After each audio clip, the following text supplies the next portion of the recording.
It's the 10 to 1 podcast with your host, Brad Oman, featuring Ben Conowitz and Nate Laux. And here's the podcast. Hello, friends. Woo! And a few enemies, I'm sure. No, just friends here. Friends and people who we don't like. Hey, welcome to the 10 to 1, everybody. Yeah, the 10 to 1 podcast. This is our Saturday Night Live podcast. Typically, we like to recap and review new episodes of Saturday Night Live, but A, it's still the summer and Saturday Night Live is off the air, so there's no season happening right now. And B, even if it wasn't the summer, there's a writers and actor strike happening right now, so Saturday Night Live isn't coming back for a little while. It's looking like probably won't even be back when it normally would be in September unless something drastic happens. Probably going to be the holidays. He keeps saying this. I think the strike is going to be over by the end of September. So maybe... Why do you think that? It just feels like the studios... You got some insider info? The studios, I think they're just starting to get desperate. They just hired a crisis PR firm to start doing stuff because they're so terrible at doing it themselves. And it's just... They're getting to the point where now they're going to have to start delaying stuff and they're going to start losing more and more money. And we've reached it... When September rolls around, they will be able to end certain deals that they have in place with people for new TV seasons and stuff like that, so they can jettison stuff that they don't necessarily care about as much and not necessarily worry about breaking contracts because the strike is happening and they can get rid of stuff. And so you think the studios want to wait? I think the studios, yes, the studios have been waiting out to do some of this because it will help them get rid of things that they don't want to have to necessarily fully pay for. And then by the end of September, I think that they'll be willing to strike a new deal and we might be back to, some semblance of normal in October. How quickly do you think Saturday Night Live could then, give everything back? One week. Yeah, I mean, conceivably, you would That's think what I've been thinking, since they do the show in a week, they should be able to do it pretty quickly after the strike is, resolved. So I would hope. Has Green Day ever been a musical guest? I'm sure they have. So would you say it's Wake Me Up When September Ends? I just... listeners, I want to let you know something. On our other podcast, Go Fix Yourself, Ben made the same stupid fucking joke twice about the Green Day song "Wake Me Up When September Ends," and here we are doing it again. Go Fix Yourself pod. You can find that joke many times. Come on, yeah, they didn't know. Nobody knew. No, we know though, and it makes it's just it pisses me off. They're not gonna know. This is lazy. Nobody's gonna know. This is Rob Schneider type shit. Whoa. Yeah. Let's not say things you can't take back. Ben, making jokes. Wake me up when September ends. Hey, so the Green Day. Instead of recapping and reviewing SNL episodes, Brad, what are we doing? We are going through the No one knows. Saturday Night Live filmography. Everyone who loves Saturday Night Live knows that they turned some sketches into movies, for better and for worse. Thankfully, so far, it's been the better. Yes. We've watched The Blues Brothers and we've watched Wayne's World, and now we are making our way into the third film from Saturday Night Live, produced by Lorne Michaels, and that is Coneheads, based on the famous sketch Coneheads, featuring the characters Coneheads. These characters were created by Dan Aykroyd and Tom Davis. Correct. During Saturday Night Live. I believe that the first time they premiered was in 1977, right, Nate? Yeah, they appeared in January, February, March, April, and May 1977. Mm-hmm. Then again in October 1977, and then...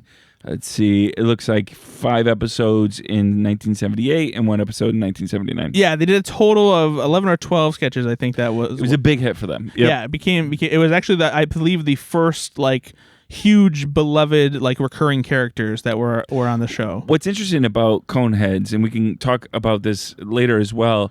Coneheads, I think anyway. Maybe the Blues Brothers because they toured and everything, but they were never in sketches. Yeah.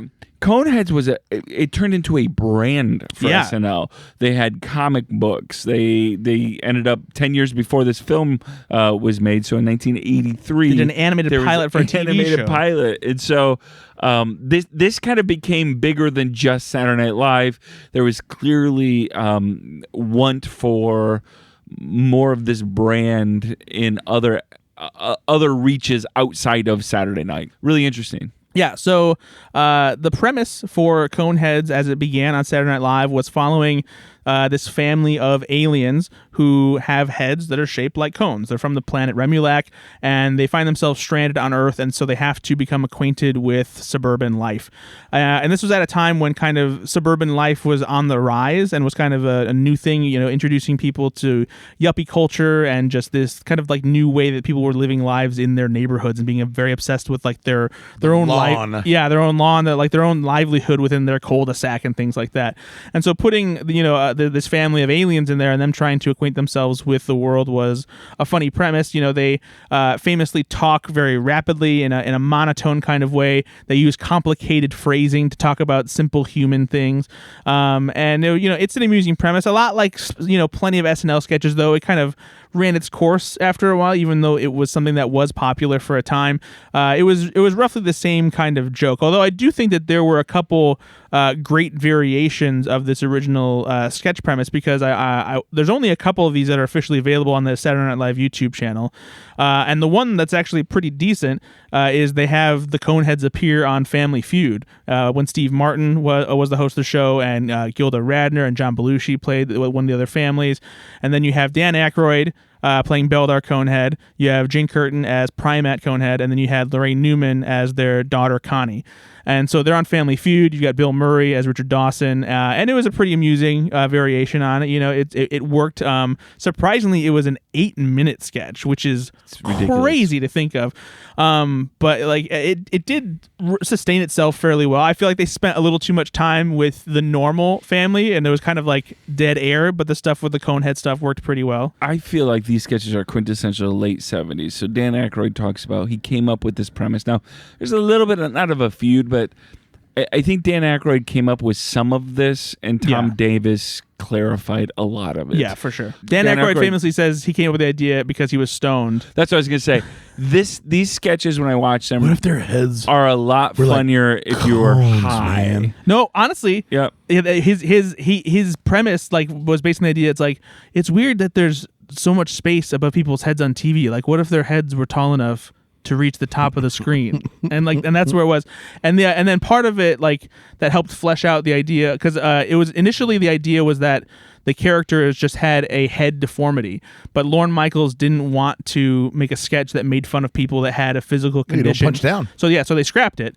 But then Dan Aykroyd was apparently influenced by the classic movie, B sci-fi movie This Island Earth, which famously was lampooned on Mystery Science Theater 3000, the movie. And they have alien characters on there. Nate, by the way? No. Neither This Island Earth or Mystery Science Theater 3000? Both, yeah. We're going to have to sign that movie to you on Go Fix Yourself. But anyway, on This Island Earth, there are aliens who have very large, prolonged foreheads. They're not cone heads, but they just look very weird. And so Dan Aykroyd, seeing that, thought it was a good idea to turn them into aliens.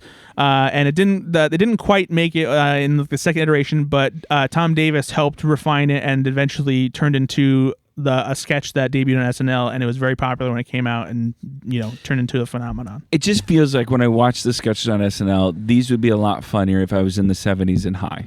Oh, for sure. I mean, there's a lot of Saturday Night Live stuff, especially in the early in the 70s, when they were still refining what the show was, figuring out, doing a lot of experimental comedy. I think that's very true, and that's largely why there was, funnily enough, there was just recently an interview with Jane Curtin where she talks about sitting down with her family to watch some of the old episodes of SNL, and she says, she's like, it wasn't funny. She's like, I was so excited to sit and watch it. She's like, I was like, wow, this is terrible. And not just like there were not many laughs. Yeah, just she's like nothing was funny. Yeah, and granted, at the time, some of that stuff doesn't age well. Some of it is content, some of it is timeliness, some of it is just, it's a different era for comedy. Not all of the old SNL episodes are laugh out loud hilarious. It doesn't all work. My kids are still too young to get some of the political humor, but I wonder if in a couple more years, if my kids would look back and watch Will Ferrell and Dana Carvey do the Bushes, right? If it's funny to them. Because I still watch that sketch and I think it's still hilarious. Yeah, but we were around during that time. Yeah, that's what I'm saying. So I wonder if it's similar, that they're going to look back and say, this stuff wasn't that funny, Dad. Yeah, like is Will Ferrell's George W. Bush funny if you don't really know anything about George W. Bush, right? No, I don't know much about it. You're saying that there's a guy named Bush? I thought that was a made-up character. He runs the baked beans company. Oh, I love his pork and beans. What is interesting about this, though, is these aren't characters. So the first two movies we talked about, Wayne's World and Blues Brothers, were characters that existed in the heads of the creators before they got to SNL. From what I understand, Brad, Coneheads was created on SNL. Yeah, this was a purely SNL creation. That's where it was created and where they debuted, and that's exactly where it all comes from. So this is kind of the first film that we're watching that is all SNL. Yeah. All Saturday Night Live, all influenced by Saturday Night Live. To speak to the way that the Coneheads speak, and they overcomplicate words. Mab. Consume mass quantities. Instead of eat, right? There's a show now called Strange Planet that is on Apple TV Plus, and it's a kind of the same premise, except imagine just a planet of Coneheads and you're watching them and it's kind of like Earth. Yeah. They do the same thing where they talk about being beings instead of humans, and they have phrase things in overly complex ways that make human life sound strange. Right. Jitter juice instead of coffee. Yeah. Things like that. Coneheads did this first, obviously, in 1993, and now it's 30 years later. Yeah. And that show's very funny. If you haven't heard of Strange Planet, you've likely seen the comic strips because they got very popular on Instagram and Twitter and whatnot. So they're out there. It's in the first episode especially is very funny. We're through the 5th episode now. It holds up okay. I watched the first episode with you, and it was solid. It was very enjoyable. very good. But the Coneheads did all this first, right? Yeah. And honestly, watching this movie, it was hilarious. I was laughing out loud a lot of times. Yeah. With this kind of stuff. It's been since the movie came out since I've seen it. Yeah. And so I couldn't remember one thing except for I think I remember him saying like, Ronnie, may I have 55 words with you? For some reason. Those are 55. You can't really talk about Coneheads because Jane Curtin's in here without talking a little bit about Third Rock from the Sun, because it's a show that was in the late 90s as well. Yeah. And it has a pretty similar premise. Now, the aliens did a better job kind of being assimilating, fitting in. assimilated. Yeah. So they did not have cone heads. Yeah. But fish out of water, not really understanding human emotions and actions and why people are the way they are. Yeah. And then turning the lens on, oh yeah, it is weird that we do that as a society. Yeah. That show was really good at calling out social norms that we all just take for granted every day, and kind of it's like almost like taking the laugh track away from a popular sitcom. You're like, wow, that is weird that if you would say that. Right. But it's funny when other people are laughing, I read that the reason Coneheads was made was Wayne's World did so well, as we talked about in our last episode, commercially did very, very well. And the studio came back to Lorne Michaels and said, What's next? What else you got? It was essentially that. Figure out another sketch and turn it. And obviously, they, as we talked about before, they already had a brand with Coneheads. They had tried some other stuff. They had some merchandising as well, some stuff there.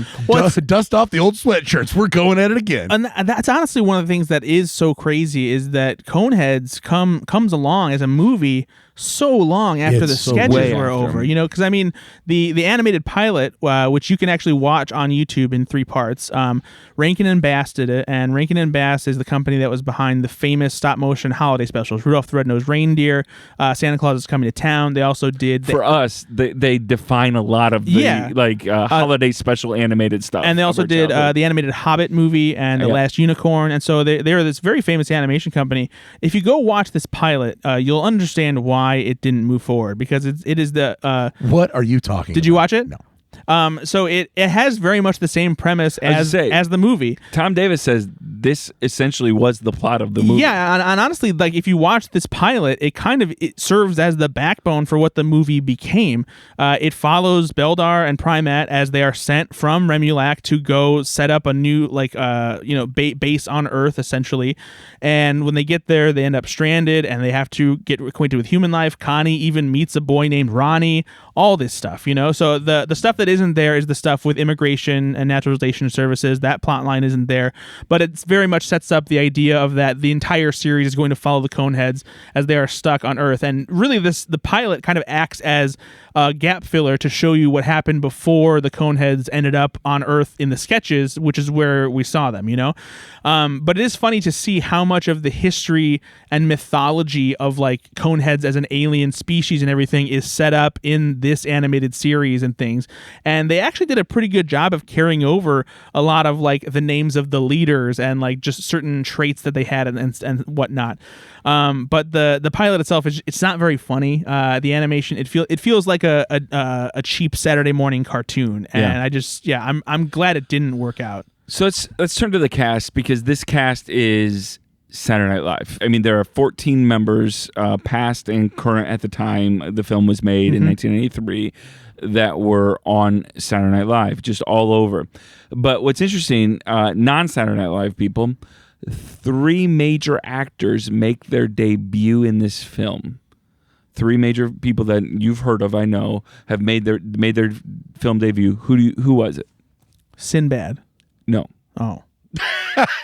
Non-Saturday Night Live? Non-Saturday Night They're Live. all non-Saturday Night Live, yep. Tom Arnold. No. I will give you hints.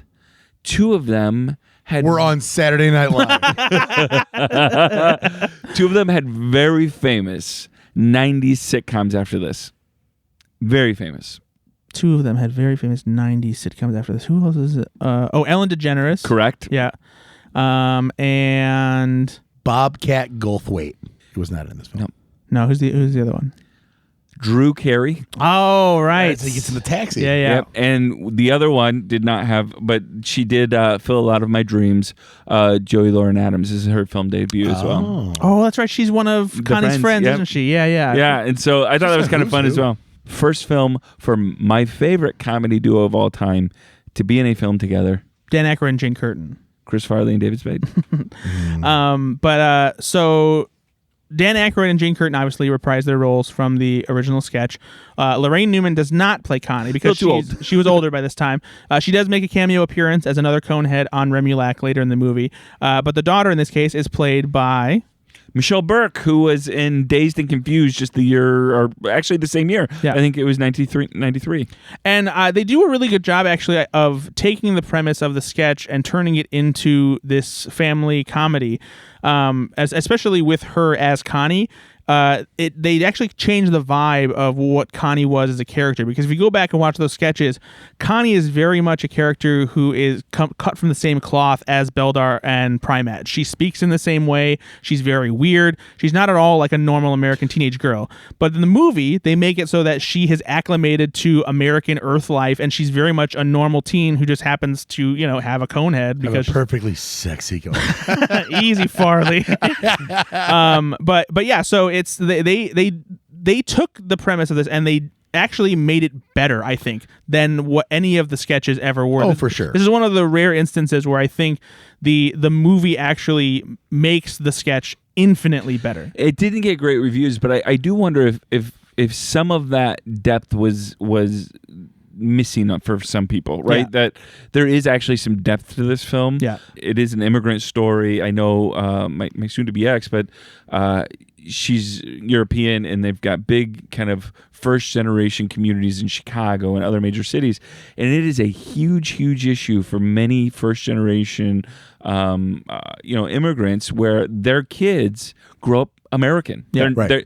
The culture that they left, that they still feel very connected to, their kids don't share. Yep. And so this film actually tells that story pretty well, does. honestly. Yeah, and it's weird because not only was it not well received by critics at the time, but it was a box office bomb. It did not do well. It debuted at number 6 on the box office. Ended up making $21 million. Yeah, which is $30 million budget, which isn't terrible. Not terrible, but probably made it back on the home video. It probably Maybe. broke even, maybe. yeah, but it's for a movie to open at number 6, Yeah. like that. It's rough. So one of the things that because this is an immigrant story, one of the things that I liked about this is it's the kind of thing where it's what you really hope America could be like, because the character of Sinbad, right? He finds out that he's an illegal immigrant, and he goes, "Oh man, you're an alien," but instead of like just saying "shut up and here's more money," like there's this whole scene with Adam Sandler and he's trying to help him. Yep. Like, let's get you paperwork. Like, even it might not be legal, but I'm going to help. You wish that for real. and not only that, but like no one really cares that they're Jason Alexander's like, they're strange because of like they don't even acknowledge the fact that they might be aliens from another world. They're just like, they're just a little weird and like They're whatever. like but they're good people. Yeah, exactly. And like I feel like maybe that was something that was hard for a lot of people to get a grasp on at the time. Yeah. And I think that nowadays even more, this movie I think resonates just so perfectly with just immigrant life and that kind of thing. And maybe it just hits differently now than it did at the time. So because and we have so many problems with everything in this country. What do you mean? It's perfect, Brad. But I do feel like watching this movie now, I go, oh man, this is great that they're being treated like people rather than like being different, right? Like, again, it's everybody that is their neighbor or they're at the football game and Beldar does the stupid firework and it blows people away. Nobody gets mad at him. It's not. Nobody questions it. It's a cool thing it's a cool scene. Yeah, and that really resonates today. Whereas back in '93, I think people were probably put off because they wouldn't fit in. Yeah, but these days there is maybe more of a place for that. I don't know.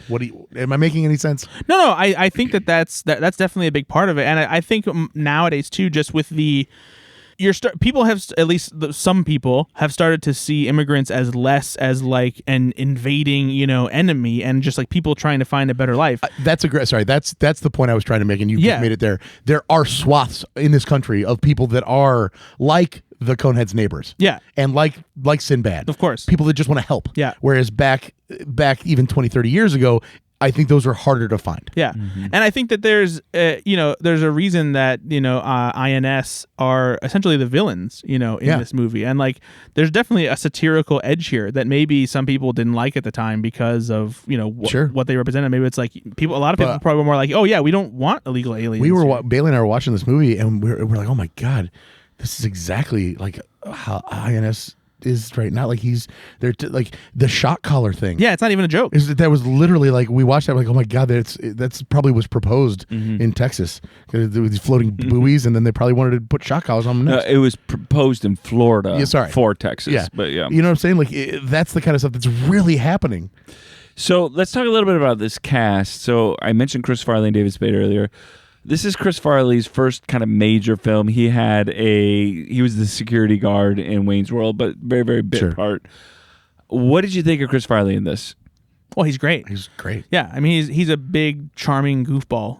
I loved him in this, and I missed him so much watching it, and so much of his he knows he screwed up with her. He wants forever to make it up to her and to like respect her father. And, oh, Mr. Conan, I'm so sorry. He just wants it so much to be a good person. And he has that teddy bear quality to him. We talked about John Belushi and everything. Not that John Belushi wasn't likable, but there is a teddy bear quality to Chris Farley that is unlike anybody I've seen, where they're just organically so lovable. Yeah. For better or worse, John Belushi had something about him that had this like dark, mysterious edge. A bit of an edge. Yeah. And Chris Farley, not to sound negative or something like that, it didn't seem like there was that a darkness lingering or like anything that was deadly serious. Not that you shouldn't take him seriously, but he just never felt like somebody who was trying to be serious necessarily. So, and maybe I apologize if this sounds like I'm putting him down. I don't think he ever thought too much about it. Yeah. I mean, obviously he had his issues and he dealt with depression and anxiety and all that stuff. And he always wanted to be liked. But that all came from his validation coming from getting the biggest laugh or people loving him, right? But I really don't feel like he ever sat down and had a conversation with himself about like, the fact that maybe he was too easygoing or too lovable or whatever. That's just who he was. Yeah. What about David Spade in here? What did you guys think of David Spade? Before we move on to David Spade, I want to say one of my favorite parts of Chris Farley in this movie is when it's the day after he made like a move on Connie and like she rejected his advances and he was a little too aggressive and he yells at Beldar across the golf course. Yeah. And he's like, "Hey, Mr. Conehead, I hope you didn't cut your hand when you tore open the roof of my car. I'm fine." It was one of my favorite lines of the whole film. Yeah. I'm fine. I laughed so hard at that. So yeah, let's move on to David Spade. Again, early on in his career, the sniveling kind of David Spade type of character that he made so well there. Yeah. What did you guys think of his role? I mean, it's perfectly David Spade. But I couldn't help but think that's Dick Clark's receptionist role, and which came first? in SNL, he plays Dick Clark's receptionist. I'm actually not familiar with this. So people come in Is and they it want Dick Clark's or they want to pitch Dick Clark something, and he's sitting there. I'll take that. Oh, that's what that character is. Okay. Yes. Yeah, I didn't know it was Dick Clark, but I know the And receptionist role. So the receptionist role is something he originated on SNL. I want to know. Had David Spade been on SNL for a while before he did Coneheads? 3 years. So he had definitely played that part already because Probably, yeah. this is that I character. don't know because David Spade for the first 2 years on the show didn't do a ton. So this is not what Look up and see I when the will. receptionist sketch started. because this is that character. So either the impetus for that character was 1991. So, here. Okay, so he took that character from SNL and said, Yeah. "Ooh, I'll just do that." But or maybe they said, hey, we want you do this that? kind Yeah. of character Yeah. here. Yeah. because it works. Oh, obviously. absolutely. It's perfect for that. There were shades of some of the things he did there that he did in Tommy Boy too. Sure. I mean, like Sure. he has a very It's just David Spade's like what he does. That's very his well. wheelhouse Yeah, for yeah, sure. Yeah. A little bit But the smarmy, whole, a little bit of a yeah, weasel. no, he's in a bad mood. Yeah. I'll take that from you. Yeah. I think I found something, sir. Yeah, exactly. And again, the person he took it from is within earshot. Yeah. Right. It's just, I'm just gonna do this for you. Oh man. Yeah, he's perfect. Yeah. One of the things that I was talking to these guys off the podcast about yesterday that I found, or maybe earlier today, that I found really interesting was, and I did not find anything that contradicted this, is Michael McKean, I believe, is the only cast member that hosted before he was a cast member. And that Michael McKean was on the show just blows me away. He had an established career. Yeah. And came on the show. I want to know more about that for a couple because, seasons. Yeah. Like, was he just like, I want to try something different? And these days, you wouldn't see somebody like, let's say, it's not like Michael McKean was like as big as Kevin Hart is now or something like that, but like somebody that had already had a movie or two under their belt and then became an SNL cast member. It just doesn't happen that way anymore. No, for sure. And so when was Mike McKean a cast member on the show? He did 25 episodes between 94 and 95. Wow, I didn't even realize it was that late. But yeah, so he'd already done This Is Spinal Tap. That's and what he was hosting other for, other is- Christopher Guest stuff. So yeah. And then he did Coneheads. Yeah. And then became a cast member. Yeah. So yeah, Isn't that's that crazy? can't, That's what I'm saying. It's just really, and then Airheads after this. But like, I guess actually. Oh no! Well, so the only thing that maybe is comparable that I'm thinking of, even though it's not the same thing at all, is Chris Redd doing Popstar before being a cast member on SNL. But Chris host. would have had to host. Yeah, exactly. that's the one that gets me even more. Is he had hosted because that's wild. This So, is Spinal Tap. It was I such a don't- big film. I don't and know he hosted anything And he hosted by himself. by himself. That's crazy. And I have no obviously don't know anything about the man and why he made this choice. But this seems to be, if you host SNL from This Is Spinal Tap, and you do obviously love comedy, and then you do a movie like Coneheads with 13 people that have been on SNL. Yeah. You just start to see the vibe and you really like it. Yeah, maybe. And you're like, man, I really want to do that. Yeah. On the Wikipedia, it says, having already appeared as a musical guest and then host of Saturday Night Live, McKean joined the cast from 94 to 95 at the age of 46.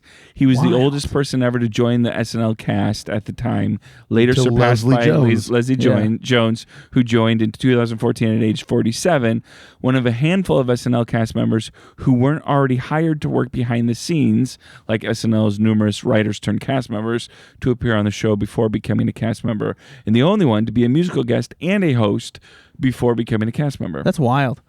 I want to know more about that Yeah. for sure. I wouldn't be surprised if it's because I'll call him. Michael I'll ask McKean's obviously not like a household name. Like He's a guy that my mom sees him and goes, "Oh, I know him." Yeah, but and at the time, probably even in the 90s, Yeah. maybe even less so. Yeah. So maybe it's one of those things where it's a steady job. My mom's like, "Oh, I love Big Bottoms." He's not a leading comedy guy, so he takes something that is recognizable at a time that is very popular. And I can also see him being friends with Lorne Michaels, Sure. right? And Oh, Lorne yeah, for saying, sure. "Hey, what do you got planned for the next year? I mean, Come on Chris, the show." Chris right? Guest was directing shorts at SNL, during those times. So like Yeah, maybe Chris Guest said, "You got to do this. Just I have hope all this, right? Like in the best of things, I want to see like he just fell in love with the show and wanted to be a part of it. I feel like though, what's interesting about this to me is there's few mysteries left for me about Saturday Night Live because we've academically looked at it so Yeah. much. This is an unanswered question which makes me excited because I don't know that much Yeah. about it. I'll call him, guys. I'll give Please him. do. I'll yeah, call him. get back to us. Let's see what's going on. He didn't answer. Oh, you just called. I just called him right now. Favorite part about the film? What is it?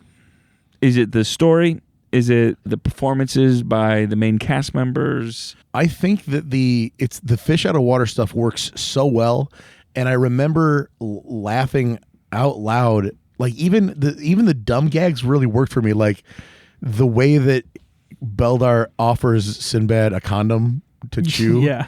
and Sinbad's organic reaction. Oh no, I'm all right. Like, No, actually, you know what? Better not. I gotta drive. So. Exactly. It's just like weird shit like that. It's not just the premise, but it's the writing of the like that's just really funny. Yeah. You know, even going to the dentist and he's got 9 rows of teeth or whatever. Yeah. And but again, it Yeah, wasn't that was like great. John Lovitz was so Lovett's good in character that. didn't freak out, right? He Exactly, yeah. He just like, okay, well, we got to get in here. And I thought they try and figure out how to fit the mask on his mouth. That was such a great bit. Yeah. Like, He just kinda all that kind of physical delicately stuff. puts it in his. Yeah, just right in his open mouth. You know, it's just all of it works. Let me look in 1993 because I was interested to see What were the 5 movies that? Yeah, made like it what at the was it? box That office? okay, A League so of Their Own. Well, hold on. What? Tell me the month that it came out. Ooh. oh, I don't. The release date for Coneheads. Maybe The release date. yeah. Tell me when Coneheads came July 23rd. It came out. Oh, out. summer movie. Wow. Okay. So So I'm going to tell you the top 10 grossing films of 1993, and it'll give you a clue of kind of where it's at in the film history. Number 1 film of 1993, Jurassic Park. Number 2, Miss Doubtfire. Yep. Number 3, The Fugitive. Number 4, Schindler's List. Yeah. Number 5, The Firm. Number 6, Indecent Proposal. Number 7, Ben, you're going to love this one, Cliffhanger. I bet you love that one. Did Love you? Cliffhanger. Wow, 7? Yeah. That's crazy. Cliffhanger made $255 million. Holy shit. It's huge. Sleepless in Seattle was number 8. Philadelphia number 9, and then The Pelican Brief made almost $200 million. That's crazy to me that The Pelican. You know what's Brief. crazy too is that like half of those movies wouldn't be in the top 10 today. Not even a little Yeah, bit. not even They wouldn't close. yeah, I was gonna say you made Indecent Proposal? No fucking a movie way. like The Pelican Brief right now. Yeah. It's an indie film, right? Or Like, I'm sorry, but Philadelphia, yeah, it's an Oscar winner.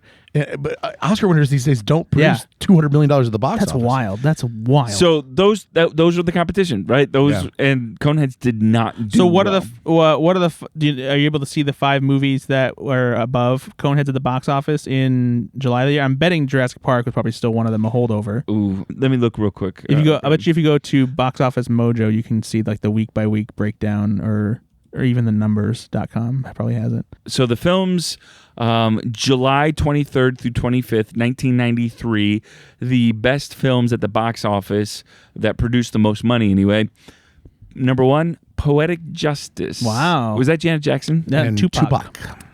Number 2, In the Line of Fire did 11. Both of Clint those did 11 Eastwood. million. Malkovich. Number 3, The Firm did 10 million. Tom Cruise. Number 4, number 4, Free Willy did 8.5 million. Michael Jackson. And in its 7th week, Jurassic Park did 8 million. Yeah, see? And then number 6, Coneheads did 7, followed by Sleepless in Seattle in his 5th week did 6. Wow. So barely buried. beat Sleepless in Seattle. buried. And Jurassic Hocus Park. Pocus was in its 2nd week and it did 5.5. Yeah, Hocus Pocus bombed. So, so obviously didn't do very well. But we haven't done this. Read the rest of all the people from SNL who are in Coneheads. Okay, yeah. So it is a who's is. who. Yeah. So obviously start with Dan Aykroyd, then Jane Curtin, Michael McKean, David Spade, Chris Farley, Phil Hartman, Adam Sandler, Lorraine Newman, Garrett Morris, Kevin Nealon, Jan Hooks, Julia Sweeney, Tim Meadows. We'll put an asterisk by this, but Tom Davis was the condemned Conehead number 2. Peter Aykroyd, who was on SNL for a short season, John Lovitz. And then I read, I believe, Ellen Cleghorn had a scene that was cut out. You know who else had a scene that was cut out? Who? Conan O'Brien. Yes. Yep. He talked about it on Conehead O'Brien? One of his fucking dumbass. Hey. Yeah, he talked about it on an episode of the podcast when they were talking about when they had Tom Davis on the show. He was Lorne Michaels wanted to talk to him about late night TV stuff, and he said, "Oh, just come over to Paramount and we'll talk about it there." And he's like, while you're here, you might as well just put on one of these cones and he had him be in a background scene, but like you can't even see him like in the movie, and like So so yeah, it just was there, and so it was terrible. So what's funny is if you watch It's the third act, and it's when they go back to Remulac, and he has to narfle the Garthuk. If you look in some of the crowd scenes, you can see how simple they did some of the cone prosthetic stuff, because if you pause some of the crowd scenes, the ones who are further away, they did the most basic, like basically cone head and mask. No actual thing where you can see their real face. It's just these like dead-eyed masks where they're all just like looking like this, and it's kind of creepy actually. What do you think about this? Tom Davis, I read, did not love that they went back to their home planet. He wanted the home planet essentially to come to Earth and everything to happen in New Jersey. You know, he didn't like that there was this like, you know, big battle kind of scene. The I don't know if it's claymation, whatever they did. Yeah, for that. it's Like, stop motion. It actually looks pretty good. what do you think? Should it all happen on Earth? Do you think that took away from the movie? Do you think the stop motion looked too cheesy? What do you think? I like the stop motion animation. I think it adds a little bit of like I don't know, tangibility to and like a cool factor to that kind of thing. Going back to Remulac, it doesn't feel, I think, as immersive as it should. It doesn't make it feel like an alien planet that, you know, would feel like home. And I think that was one of Tom Davis's things too, is that like he didn't like making Remulac feel like this like gladiator-esque kind of place. You Beldar know? had been longing to go back there. Yeah, right? exactly. And this doesn't look like somewhere we that's should where long to back. Beldar wants to go back. Yeah, to? and it because initially, like Tom Davis, he had said that he wanted it to feel like kind of like a space suburb, like that's what it was supposed to feel like, you know, and it just didn't. But it does feel strange to have this kind of sequence be the ending of the movie. But I guess if you're making a movie, you kind of need to have something like that. What is another thing interesting about this? If you look at the end after he's defeated the monster, all of a sudden Beldar has blue blood on his face and cone and stuff like that. But there's no moment when it happens. If you watch closely, there's a shot when he's standing in front of the leader with the throne. You can see the decapitated head of the Garthuk, and there was a deleted scene where he cut off the head of the creature, and that's how he killed it. But they were like, this is a little too much, so we need to pull that back. Yeah. I just thought that scene for me cut away from where the film was taking us. Yeah. It felt... It did jar it a bit. Like it I would didn't have feel probably necessary. preferred- You needed that conflict. You need the conflict. I just felt it could have happened on Earth and probably And they also been had a little more they had continual. the INS villain side of things, and so then you bring the other villain-ish, you know, homeworld villain to Earth as well, and you make a big standoff there. I think that could have been probably done wonders for the budget as well. They probably could have done maybe more with Earth then. Yeah. Because I'm sure that wasn't cheap to shoot all that. No, probably not. You know? So the nice thing about Coneheads, if you want to watch it, if you're just kind of listening along with us and haven't watched it in a while, It's well worth a watch. you can watch it on Paramount Plus if you don't have it. If you have not watched it in a while, rewatch it. One thing we didn't talk about, and I'm sure obviously I haven't seen the sketches in a while, the fact that Beldar and all the Coneheads, they consume mass quantities, right? Mm-hmm. So when he smokes cigarettes, Yeah. he smokes the whole pack at once. Yeah. And then when just the subtle things, he comes home from work, he's got 6 containers of coffee, 6 big thermoses of coffee that he puts down. Just clever things Actually, like that. One of the funniest things that made me laugh in this was when Michael McKean and David Spade come to their house and she puts all of the Pepsis. That wasn't even the funny. It was the incredibly ridiculous mound of chips. Yeah. I remember being a kid and watching when they eat breakfast and being like, oh my God, I would love to have that many waffles and Pop-Tarts. So, that like, was I don't know if I fully got, like, that gag that they did there. I don't know if I got it fully, the ridiculousness when I was a kid. Right, the portions and everything. But it hit me this time. I just thought, this is just so silly and dumb. I hope you didn't hurt your hand when you ripped my coffee. I'm fine. I'm fine. I love, Ben and I were talking about this earlier when we were hanging out today. Fun. Good for you. I had to give him a ride home from the He airport. picked me up from the That's airport. right. It's He used me for I transportation. asked you to first, and you were like, "Oh, I'm with my kids." Sorry. I gotta give out communion waivers. Oh, But I love Adam Sandler's scene, the way he Oh my talks, God, yeah. like delivering the information. Donald R. D. Chico, is that what did he say? Harvard, Hobart College, Hobart. Say it, That was college? College. College. I put them all together. Hobart College. Yeah, look at Hey, it. the man's a wizard. Hey, my cousin goes there. Adam so- Sandler's scene was great. That was just a really fun scene. Let's do our ranking then. So where do you put this in the 3 that we've watched? Mm-hmm. Where do you put this? How do you rank those 3? It might be sacrilegious, but Put it above Blues Brothers. yeah, but I've always liked this movie more than Blues Brothers. I just think it's more accessible. You know, I think there's a lot to admire about Blues Brothers, but Blues Brothers is more of, I think, a cult favorite than anything. And honestly, Coneheads probably is too at this point. Wayne's World's still way out in front. Oh yeah, it's a great Wayne's movie. World will always be top notch. I'm surprised at what, if you would have asked me before this, Yep. I would have been like, "There's no way it takes over." I told you guys. I didn't expect it like this as much as I did on the second I watch. told you it was so good. I really, really like Blues Brothers, so I think that Blues Brothers is still a little ahead of Coneheads for me, but barely. I mean, honestly. I'm going with Brad, not because I don't like Blues Brothers. This is the silliness that I wanted in an SNL film. Blues Brothers almost at times just drags for me. It does. It's a lot of the musicality of it. Yep. You know, it really does take a while to do all that. It feels more like an actual film at times. Yeah. You know? Oh, one of my other favorite parts. It's such a fun little bit is when Jane Curtin is in the grocery store and she sees the eggplants and she just screams. Yeah. yeah. And then she picks it up.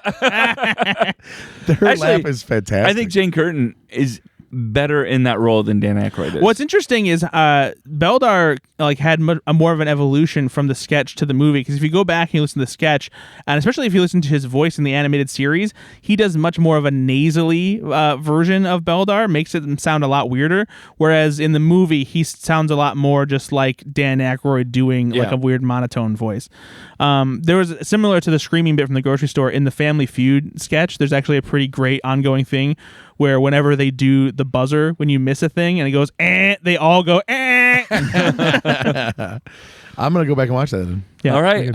Our next film is Wayne's World 2. Woo! Party Part time! due. Excellent. Party do. No, it's just Wayne's World 2. Party do. No, it's not Hot Shots. Party do. Let me see. Is Wayne's World If you're on? gonna doing this, It's from the first movie. get it? Because this little cup you speak Party to. Doo is my least favorite Scooby-Doo character. Oh, he's my favorite. I'll bet he is. He goes. So- I'm a partier. We're gonna watch Wayne's World in the next couple weeks. We try Wayne's to World get these 2. out. Wayne's World 2 with Christopher Walken. But it is on Max. If you have Max, you can watch it. Which there. would be HBO. It's Max now. It's Max. And really, you should buy it. Oh my God! Here we go. You have to buy we movies. just had this conversation. on the other Just pod. Yeah, Just don't and, even listen. and I'm You know what? still Don't listen to either one just of these podcasts. as right then as I am now. You should buy movies, support them, and love them, and nurture them as if they were our own. Well, thank you so much for listening to this podcast. Or before it, goes down this rabbit hole again, please like us on Facebook, on Twitter, or X, whatever you want to call it. Brad won't let me call it X. He says it's still Twitter. And you can find us on there. You can also go to the 10to1pod.com. Rate us, help us out there. Share the podcast. Just retweet it on Twitter. And or you know what? whatever. If you or if somebody that you know, like maybe a dad or an uncle or a grandfather, worked on Coneheads and just would like to tell us a story about being on the show, just shoot us a message. Let us know something about Coneheads we don't know. Michael McKean, contact us. Let us know why you decided to ask SNL. some questions. I would love to interview you. All right. Well, again, thanks so much for listening. Brad, where can people find you? Always on Twitter at Ethan_Anderton, and It's Zitter now. Where you repost things. also slashfilm.com is where I write and edit about movies and TV shows. You can always check that out, and check out my junk on Instagram. Okay, easy. Always post about new foods over there. Oh, snacks right, and yeah. stuff. Look at Brad's junk on Instagram. And Ben and I are on social. We're places. You can also listen to our other podcasts. Go Flix Yourself. Go to goflixyourselfpod.com, or just wherever podcasts are found, you'll find us there as well. Thanks so much for listening. I hope you enjoyed this episode. Hopefully we'll get to some more Saturday Night Live stuff in the next couple months. But we will be back in 2 weeks with Wayne's World 2. We hope you come back and again be a part of this And as we go. drop a line in the comments on Facebook where we post the episode. What was your favorite part about Coneheads? If you watched it recently with us because we're watching it, something maybe that you forgot about that you liked a lot about it, or your favorite quote. We'd love to see it. And smash that subscribe button. Oh my God! Be Just good. hit it hard. No. Be good to yourself. Be good to others. Bye-bye.